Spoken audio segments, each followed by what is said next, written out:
Katolik Yusril. mengkualifikasikan Presiden Jokowi itu melakukan kejahatan. Ada beberapa catatan saya untuk Yusril. Yang pertama, kehadiran Frans Magnisuseno di sidang di MK bukan dalam kapasitasnya sebagai pastor Katolik. Dia datang sebagai ahli. Keterangan yang diberikan bukan keterangan saksi fakta, tapi keterangan ahli. Sebagai ahli, maka keterangan yang dia berikan adalah kajian-kajian menurut keahliannya. Jadi dia tidak berbicara data, tidak berbicara fakta. Kalau Yusril menuntut Frans Magnisuseno untuk membeberkan data, itu kesalahan. Dan apalagi mengatakan bahwa Frans Magnisuseno tidak tahu apa-apa, tidak ada bicara tanpa data. Ya memang dia datang bukan berbicara data, dia berbicara dari segi keahliannya, dari segi teori, dari segi kajian filsafat. Itu yang pertama. Yang kedua, mengait-ngaitkan kapasitasnya sebagai pastor Katolik dengan keterangan yang dia berikan, ini juga kekeliruan berpikir Pak Yusril. Tidak ada hubungannya. Itu di belakang kata-kata itu seolah-olah memancing orang untuk memusuhi Frans Magnisuseno.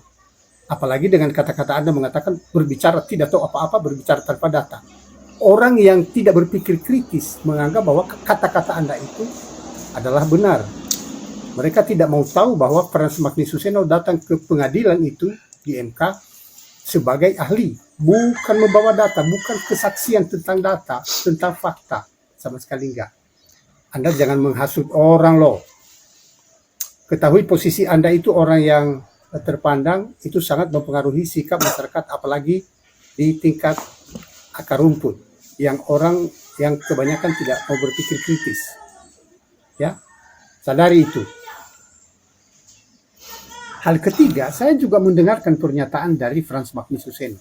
Dan saya tidak mendengarkan pernyataannya yang mengatakan bahwa Jokowi melakukan kejahatan. Dia melakukan kajian teoritis secara etika jika presiden melakukan itu. Ya ada keterangannya, dikatakan jika presiden. Tetapi tidak menyebutkan Jokowi. Nah herannya kok Yusril mengarahkan pemikirannya pada uraian dan keterangan Magnisuseno itu ke Jokowi.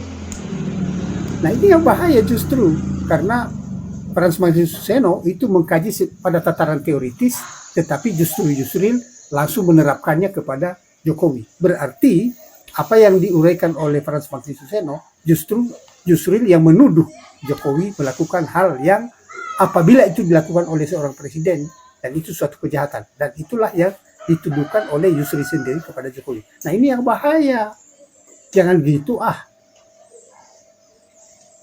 Saya agak risih dengan Yusril ini ketika dia mencecar Romo Magnis saat sidang tanggal 4 kemarin ya. Romo Magnis hadir sebagai ahli di sidang MK itu ya.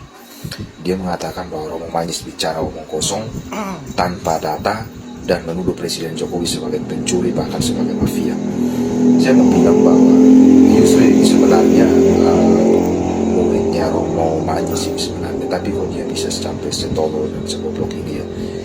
Menurut saya bukan lain dan tidak lain, ini semua karena politik, dan ini semua karena koalisi yang dia bangun dengan Prabowo dan Gibran. Jadi mau nggak mau memang dia harus dukung itu. Memang di tempat lain saya bilang, saya dengar bahwa ada yang mengatakan, politikus ada yang mengatakan bahwa di dalam berpolitik itu tidak ada teman yang abadi, tidak ada musuh yang abadi. Dan menurut saya ini contoh salah satu. Dulu Mahfud MD itu berkoar-koar, salah satu contoh ya, berkoar-koar membela kebenaran. Bahkan dia pernah mengatakan bahwa H+1 setelah putusan pemilihan umum pasti ada yang mengatakan bahwa yang menang adalah curang. Dan sekarang dia terbukti seperti itu. Dan Yusril ini salah satunya. Dulu dia berteriak berkoar-koar tentang yang baik dan yang benar, tapi kali ini karena dia mendukung, karena dia adalah salah satu koalisi, bahkan dia adalah ketua partai, salah satu partai, maka mau gak mau dia harus mengatakan bahwa Romo Magnis itu bicara tanpa data, omong kosong, dan menuduh tanpa ya menuduh asal-asalan seperti itu. Padahal dia sendiri salah satu pakar hukum dengan dasar filsafat, mengerti betul tentang etika berpolitik itu seperti apa. Dan Romo Magnis hadir di sana bukan sebagai saksi yang harus diperhatikan di situ, bukan sebagai saksi. Kalau saksi hadir berarti membawa bukti.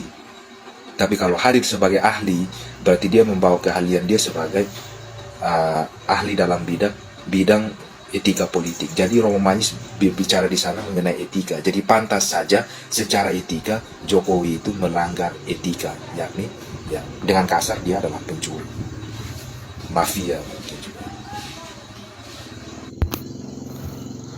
Saya bilang ke teman saya, waktu itu saya habis nonton sidang sengketa Pilpres di MK.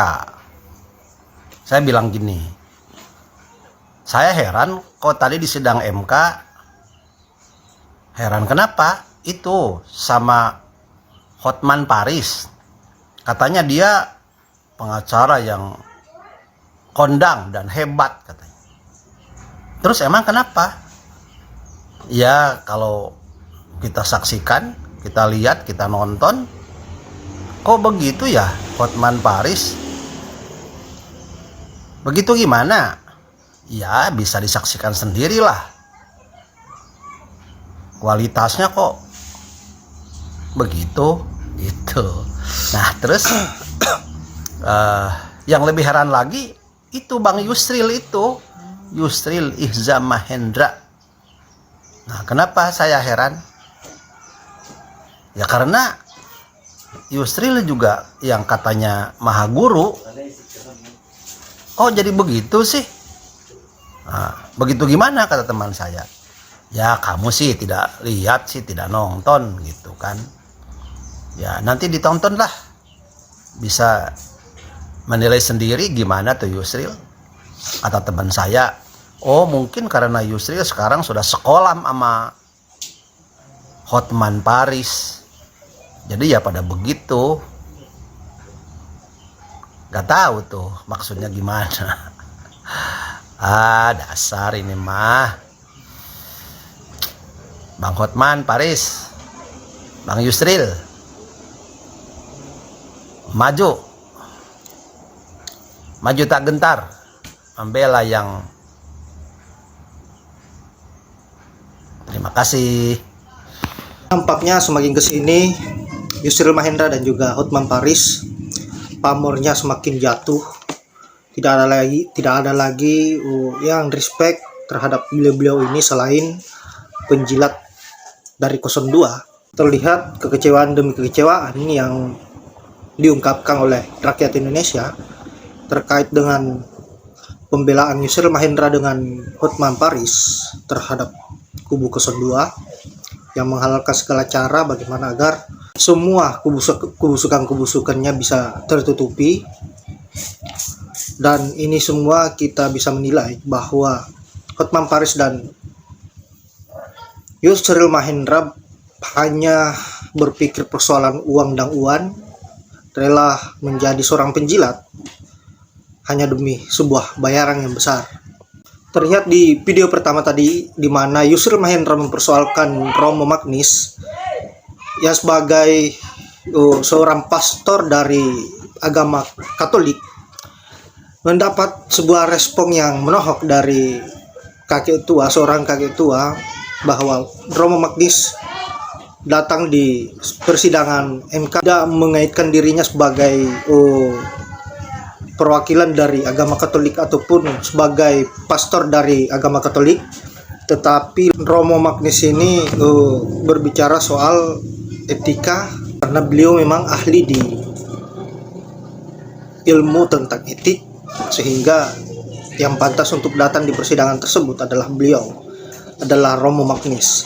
Dan kita berharap Yusril dan Hotman bisa tersadarkan dari kesesatannya dalam memihak orang yang salah. Baiklah sahabat-sahabat, saya kira hanya itu. Terima kasih sudah menyempatkan diri untuk menonton, dan saya akhiri dengan ucapan wallahul muwaffiq ila aqwamit thoriq. Assalamualaikum warahmatullahi wabarakatuh.